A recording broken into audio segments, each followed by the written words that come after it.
Life in a world that keeps changing. Think that it's progress you're making. Copy and paste pretty faces all the time.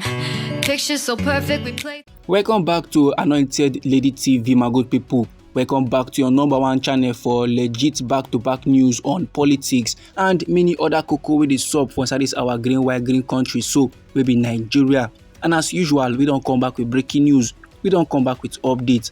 We don't come back with legit information we like share with the general public. And the cocoa now be say the lawmaker wey dey represent Bayelsa West, Senator Dixon, him na don dey come under heavy fire. Men na don dey slam the man sake of say if first go slam our President Bola Ahmed Tinubu sake of his silence on the deepening political crisis for inside Rivers State. The senator dey accuse the federal government of enabling a creeping military-style suppression of democracy.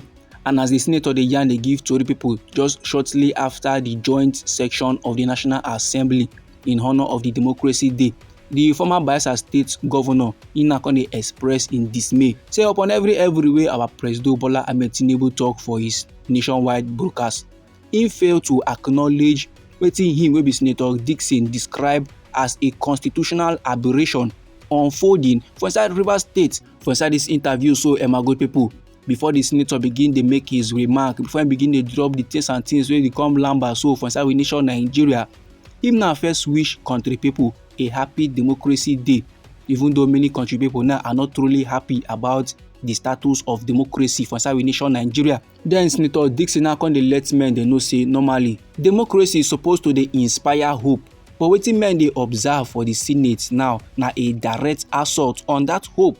Now the main thing wey dey pepper the senator na sake of a communication from our president concerning political development for inside Rivers State, and this political development was read aloud during the plenary session by the Senate President Godswill Akpabio. Senator Dixon now come dey yarn say his attempt to raise a constitutional point of order immediately after the announcement was deliberately shut down. He now dey let men dey know say his own right as a senator to raise a constitutional issue was completely disregarded.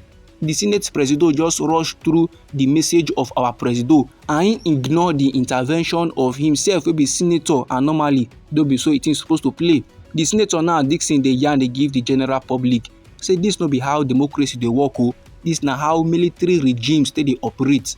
And then he come dey accuse the administration of our President Bola Ahmed Tinubu say the thing dey attempt to legitimize unconstitutional governance for inside Rivers State through federal backing.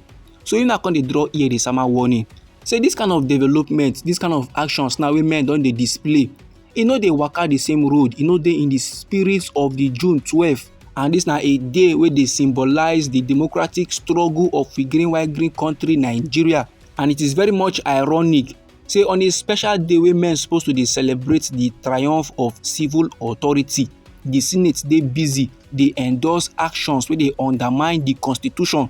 And the things and things wey our President Bola Ahmed Tinubu talk and do during his nationwide broadcast on that Democracy Day, the thing no even connect. The thing no even dey in line with the political realities for inside we nation Nigeria. He now dey preach democracy and he dey practice autocracy. He say anybody wey organize the speech for our president, that person try well because that speech was beautifully written. The person organize am proper. But the silence on Rivers State matter dey portray a troubling disregard for the rule of law. And now make you know bad see in the yarn all these levels sake of saying they support Sasim Fubara, sake of saying they support the People's Democratic Party. No. The governor now come dey yarn, he come dey let men dey know for inside the interview. Say this one when they talk so, it's not about Governor Fubara, it's not about political parties or whatsoever. It's about the people of Rivers State and the survival of democracy for inside this our green white green country, so maybe Nigeria. If men now begin to do all these jagoda activities for inside Rivers State, that means with time now they go do am for inside Lagos State, they go do am for inside Kano State, they fit do am for inside Abuja or Bayelsa or any other state for inside we nation Nigeria. That now why men gats unite together. That now why country people, no matter the tribe, no matter the political affiliation wey dem dey into, they gats unite and kick against all these levels wey dey against the democratic principles and institutions of we nation Nigeria. Last, if men reason the matter, they go see and say the struggle of June 12 is not about voting at all. It was about dignity, it was about justice and the voice of the people. Men must not betray that legacy at all at all. All dis my good pipu na the statement of the lawmaker wey dey represent Bayelsa West and dey go by the name Senator Fìre Dixon. And now in reaction to dis his statement so, members of the Rivers State caucus for inside the National Assembly, dem na don strongly condemn am. Dem na dey yarn say his statement is unwarranted and inciting, as the Rivers State lawmakers now dey address tori pipu for inside Abuja for inside the same Friday, maybe the 13th day of June for inside this year so 2025. Dem now dey let men dey know say Rivers State is not under military rule. The current administrator of Rivers State, which is the retired Vice Admiral Ibok Ibas, na a retired military officer na im be, just as Senator Dixon na a retired police corporal.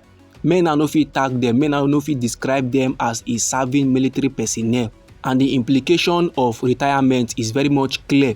Once an officer retires, he don become a civilian be that, and any leadership role wey him dey occupy is subject to civilian laws, norms and democratic oversight.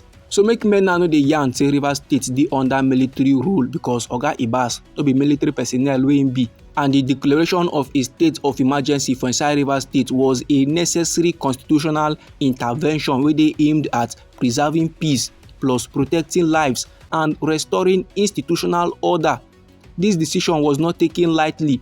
No be say the thing sweet the belle of our president as im plaster state of emergency, but it was prompted.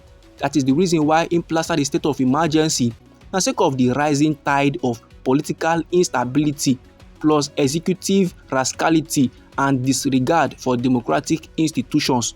And Supreme Court sef we don yarn am in their judgment wey dem deliver on the 28th day of February for inside this year 2025, where the court dey yarn say there is no government in Rivers State. And men wey dey Rivers State suppose to dey jubilate because that bold step wey our president Bola Ahmed Tinubu take avert a full-blown crisis. Without that timely intervention, without the state of emergency wey our president plaster, orchestrated chaos na for just take over Rivers State governance and civil society. Dis my good people na few of the many comments made by the Rivers State lawmakers in response to the things and things wey Senator Dixon bin yarn about the things and things wey dey go on for inside Rivers State.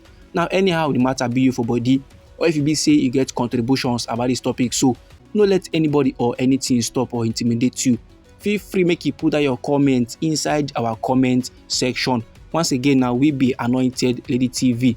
Now they like give una legit back-to-back news on politics and many other cocoa wey dey sup for inside this our green white green country, so maybe Nigeria. And now if you like this update and you go like to receive more, then sharply make you subscribe to this channel and don't forget to put on the notification bell so that as we dey bring more news dey come your side, now you go first receive the update and you go even get am sharp. Now me dey go get more news, me dey go get more reports, me dey go gather more informate for you my good people. Try make you no go anywhere.